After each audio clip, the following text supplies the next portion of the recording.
Well, hello there. It is great to see you guys again, and welcome back to the Plum Pointe Wealth Management video and podcast series. I'm your host and moderator, Ryan Ruff. Great to be back with you all today. And here on the show, we dive into different wealth management related concepts and questions and concerns that folks are facing in today's day and age. And as always, I am joined by my right hand man and really the star of our show. That's the founder and president of Plum Pointe Wealth Management, Mr. Brian Dunkley. And on today's episode, as we round out things here in the first season of the show, we're going to be diving into a concept that's getting more and more traction, a lot more conversation around it.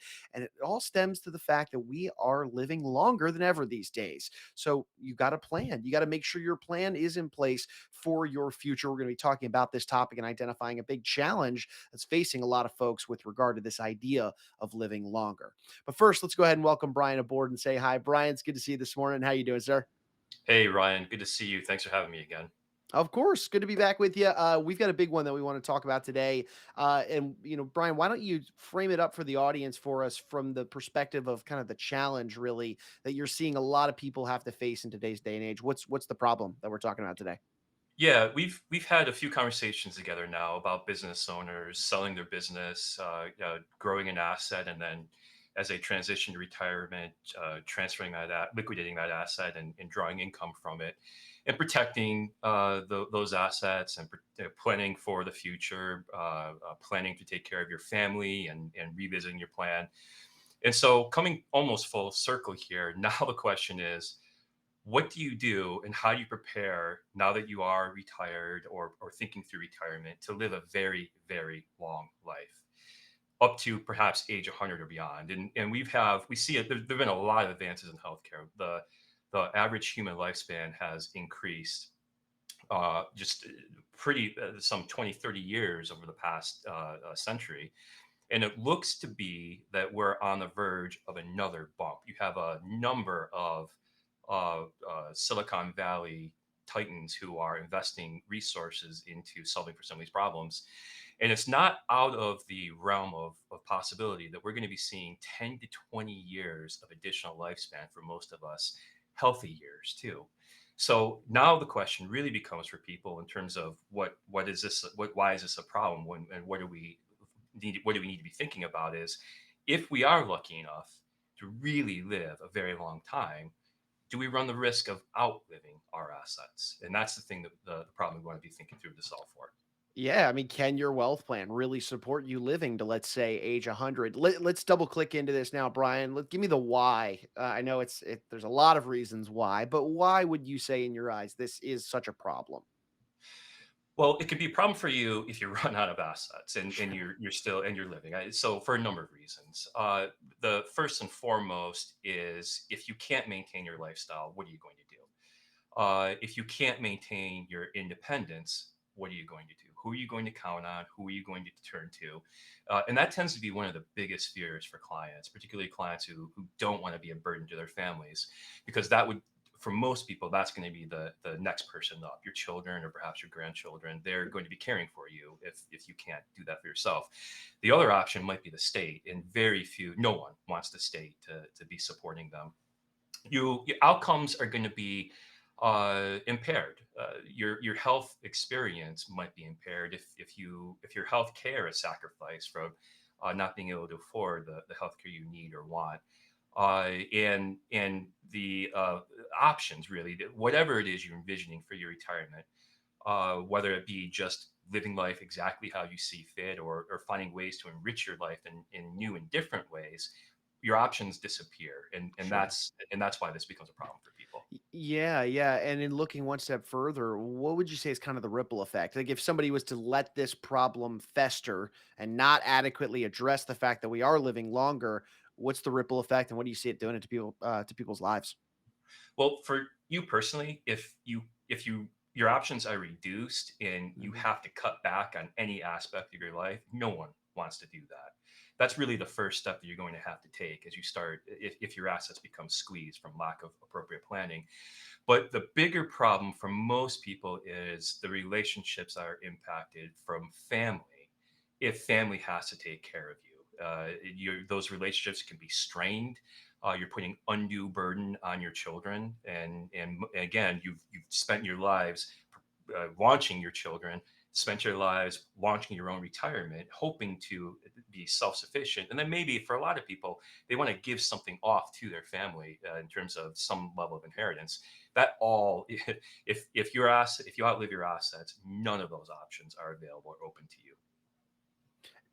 And Brian, when we're looking back at the glass half full mentality, if you will, how does life look so much better if somebody is adequately planning for these things and they are able to check all the boxes that they hope to check in their life? What does life look like for somebody that is basically doing that adequate planning? You live the life you envision living, and you have peace of mind, and that's key for most people. And you have we like to think about planning, particularly when you're planning out into the future, is optionality. You want to be able to have flexibility and options in case, not only to live the life that you want to live and the vision for yourself and work hard to live and grow, but in case something else comes up, so that we didn't anticipate.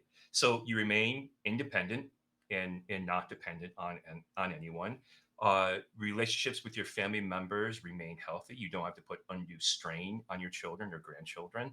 You can financially address any need that might potentially come up, whether it be healthcare or rising inflation or a new roof if you still own your own home. Your healthcare needs are fully met, and healthcare is changing rapidly. And one of the ways it's changing is the concept of personalized medicine or concierge medicine, being able to fully explore those options and maintain a healthy state of your body and mind into retirement.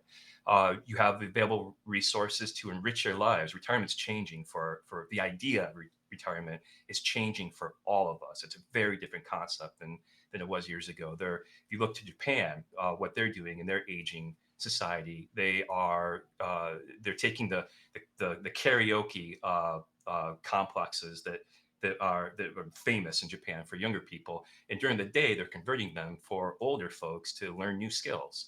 There are going to be a wealth of opportunities available to us to enrich our lives and to get new hobbies or whatever it might be. And all of that, everything will remain open to you if you have the appropriate planning in place. No, well said, Brian. This idea of longevity planning, it's really at the forefront of concern for so many people out there. And Brian, I know that you particularly bring a unique lens to this specific problem and topic as a whole, given your unique background. So for our audience out there that may not be as up to date with you and what it is that you do over at Plum Point Wealth Management, could you bring that our audience up to speed and just share a little bit about why this topic for today's show is just even more so important and pertinent to your background? Sure. So I'm a scientist turned wealth advisor and certified financial planner. When I transitioned into financial services, I worked for two global firms, really smart people. They work with clients in very sophisticated ways, leveraging a host of tools, and learned a lot over the course of some 15 years working for those two firms. 6 years ago, I launched Plum Point Wealth Management. We're an independent RIA focusing on clients preparing for in retirement. And the scientist in me is intrigued by the innovation and advances in healthcare. And I have conversations with clients all the time about how to manage this aspect of their retirement. And whereas the wealth advisor in me is hyper focused on being prepared and being able to pay for the longer lives and rising costs of healthcare. And so across the board, we're talking to clients in our advisory capacity. We're talking about some of these new innovations, and we're guiding them through perhaps concierge medicine or personalized medicine, or what are the impacts of the microbiome and how they might impact your mental health and bodily health. And then, of course, everything we do from a financial perspective in the financial plan is done with a comprehensive view and context, making sure that we're addressing a host of risks over the long term, projecting that out and making sure that the clients aren't outliving their assets. And every plan is different. No, this is great, Brian. So, I mean, a big part of what we've done on this series so far is, we want to provide value, a bit of a lesson, some knowledge, really, at the end of the day, to the folks that jump on and are a part of the audience. when we're looking at this question of whether or not somebody has enough money to carry them, or will their wealth plan suffice and support them to age 100, what is that bit of lesson? What's the, or that bit of knowledge that is, what is the lesson that you have for us today to consider that people could kind of, you know, internalize and then maybe even implement into their financial world so that they can maybe move beyond that lengthier retirement and enjoy a lengthier retirement? Sure. When we do planning for clients, plans are a living, breathing document. But if we were to think through a step-by-step process of how you can think through your own plan and build it and prepare for retirement and a long life in retirement, we could talk about 5 steps. And the first step really starts with just visualization. Visualize your retirement. Visualize what your life looks like, not only in the early and mid period of retirement, but at the end. And I mentioned at the top of the call that the retirement is changing. The concept of retirement is changing. People are living healthier for longer. That means they are more active for longer. That gives them opportunities to take on new hobbies, and those can be expensive. They're not always expensive, but they could be expensive. You want to think very clearly, as clearly as possible, what your life looks like, because that then means we have to know that information to be able to prepare and plan for the life you want to live. And in particular, you do want to give some thought to the late stage of retirement. Even it's never too late to be thinking about that. We don't want to be thinking about it, but it's important conversation and thought process to have. And there are a lot of resources online. One of the best is Joe Coughlin at the MIT Age Lab. He has a few white papers that talk through how to think through this very concept. And you're really thinking through 3 things at that later stage. It's really, how are you going to do the things you want to do? How are you going to secure travel? How are you going to pay for it? Whatever it is you want to be able to do, go to lunch on your own, the theater, whatever it might be. How are you going to do that? The other thing you want to think through is the everyday tasks that we do for ourselves, that we take for granted, cleaning the house, changing a light bulb, whatever that might be. How are you going to accomplish that in that later stage of retirement? And then finally, who are you going to hang out with? We see a lot of research about how important a social circle is. Who are your people? Who's your tribe? Who are the people who are going to be with you to help you out or to spend time with socially? So that visualization is the first step. Sure. And then Brian, so you've got that visualization, which obviously, it's important to be very focused on what that's going to be. Where do we go from here? What's the next step once we have that clear picture of what it is that we desire for that lengthier retirement? The next step would be to revisit that financial plan. Hopefully, you have a financial plan. If not, get to work on it. But revisit that financial plan and dig in. You want to take into account all of your assets and all of your resources available to you, any debt or anything on your balance sheet that we might need to take care of before we head into retirement. And you want to start thinking, we're projecting that out. You want to start thinking about what it would take financially to live the life you're envisioning for yourself, and what it might take to care for yourself in that later stage of retirement. We want to take a look at things like inflation. We have to accommodate inflation. It's hyperinflation right now, much higher than average. There's no guarantee that we're not going to see that, continue to see that for some period of time, or that we'll see that again. So there's certain and specific risks that you want to evaluate for and project out. 70% of adults who reach age 65 are going to need some form of long term care or some form of assistance. So we want to think through what that means for you, for clients and your plan. We want to be able to accommodate for that, pay for it, figure out, take a look at all of these various risks and make sure that we're building a moat for yourself around these risks to protect your plan. But that's the second step. Really comprehensively take a look at this plan and dig in and get it right. And where do we go from here, Brian? So we've got our visualization of what that retirement looks like. We've dug in on the financial plan to have a look at whether or not our financial plan can accommodate that vision. Now, what do we go? Or where do we go? Invariably, you have a starting point here at A in this road trip of your financial plan. You know you want to be here at B. Invariably, there are going to be some gaps, and we want to bridge that gap.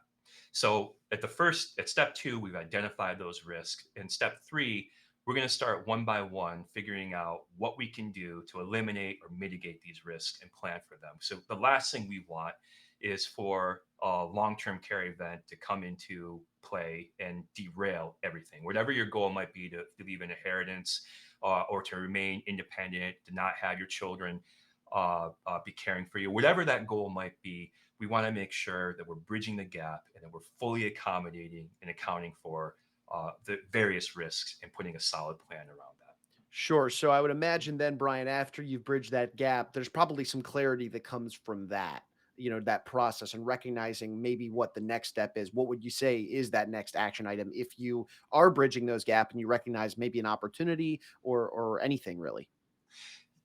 That's exactly right. So once you've identified the risk and you're bridging that gap from the future into the present, now is the time, and now is when we start planning for that. And typically one of the first things we do when we enter retirement is, in terms of execution, is we're going to reposition the portfolio. So up to this point, you've been mostly, if not almost entirely, focused on growing your assets to as high of an asset base as you possibly can. Once you retire, everything changes. Now you are drawing income. Most likely, you are drawing income from those assets. And that typically takes some different asset classes. Capital preservation is going to be more important for you in the retirement years, particularly as you get into advanced retirement, than it was in the early years. You're still going to need growth. You're still going to need growth in the portfolio to account for inflation, which is going to erode your purchasing power.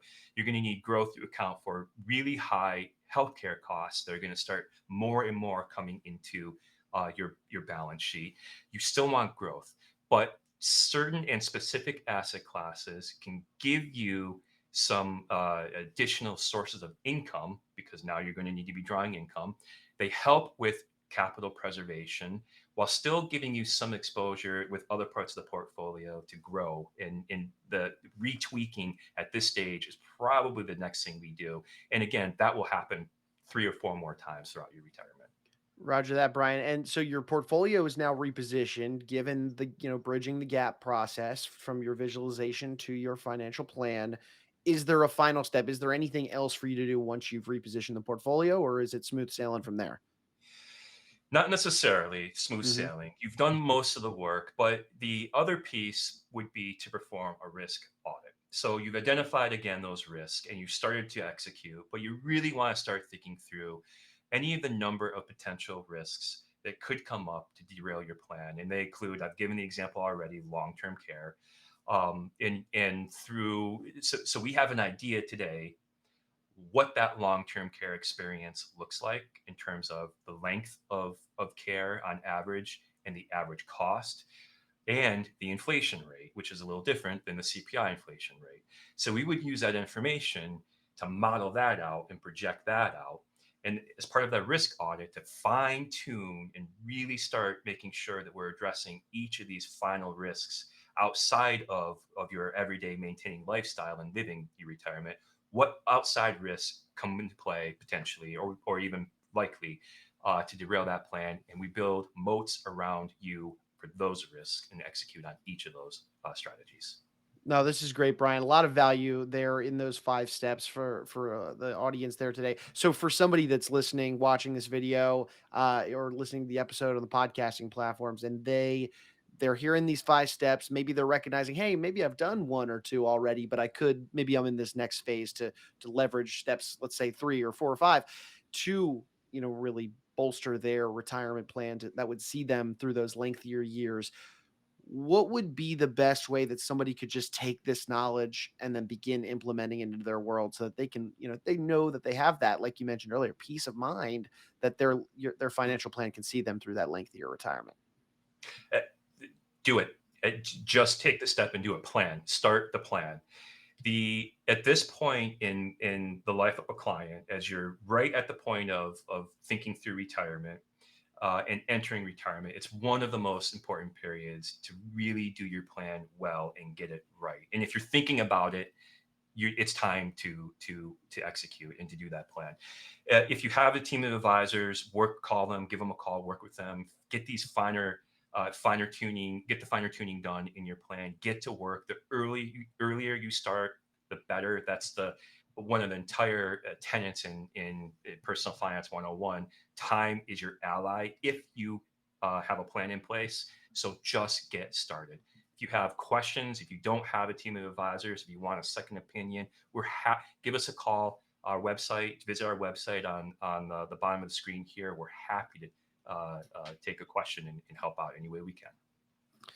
Fantastic, Brian. And I know it's great to talk through these lessons, these bits of information, but I think it's always helpful to get a practical, real life, example of how this, how these 5 steps, how this planning process really can make a difference in somebody's life. Do you happen to have a story or an example of a client that you've worked with that is leveraged these 5 steps to see them through that lengthier retirement and avoid some of those negative outcomes we were talking about earlier? Yes, we do financial plans with every client. And so Hmm.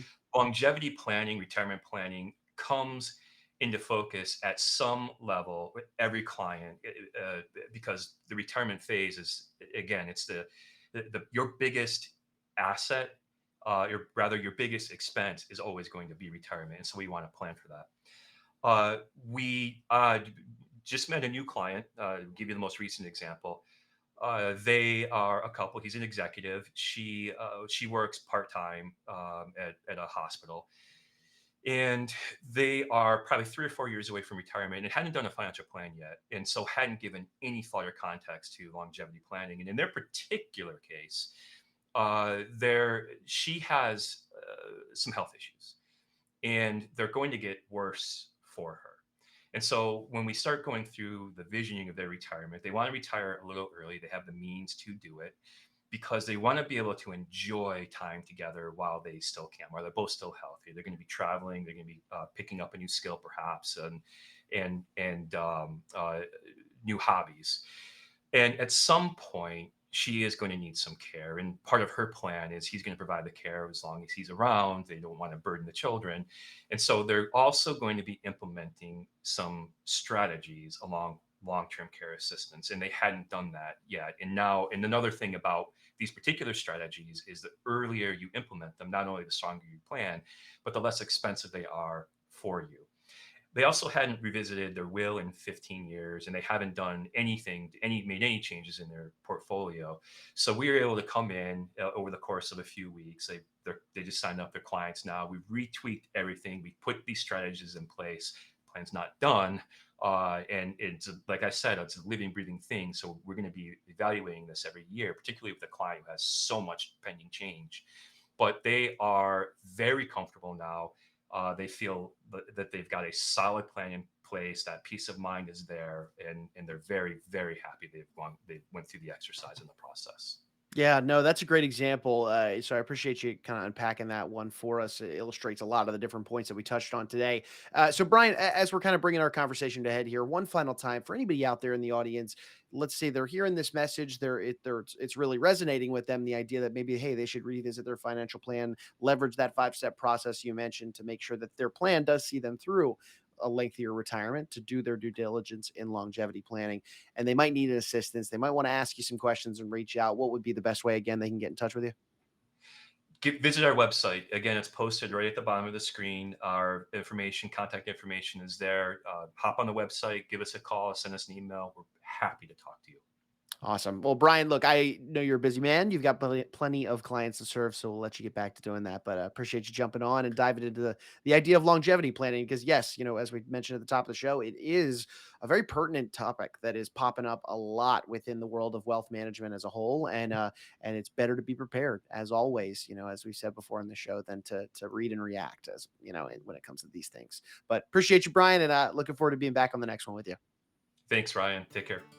Of course, of course. And hey, folks, we want to take one final moment, as we always do, and thank you for stopping by and being with us on the show today. If you did take anything away from today's discussion, you benefited from any bit of information that Brian shared, well, go ahead and hit that subscribe button then on whichever platform you checked us out on today. That way, you never miss out on another episode where Brian and I dive into another big wealth management related challenge that's facing so many folks out there. I know a lot of our episodes are catered towards business owners and their different challenges they focus on in life. But yes, hit that subscribe button. That way you'll never miss out on any of this beneficial information. But for Mr. Brian Dunkley, I'm Ryan Ruff. We're going to go ahead and say so long, but we appreciate you stopping by and being with us here on the Plum Pointe Wealth Management video and podcast series.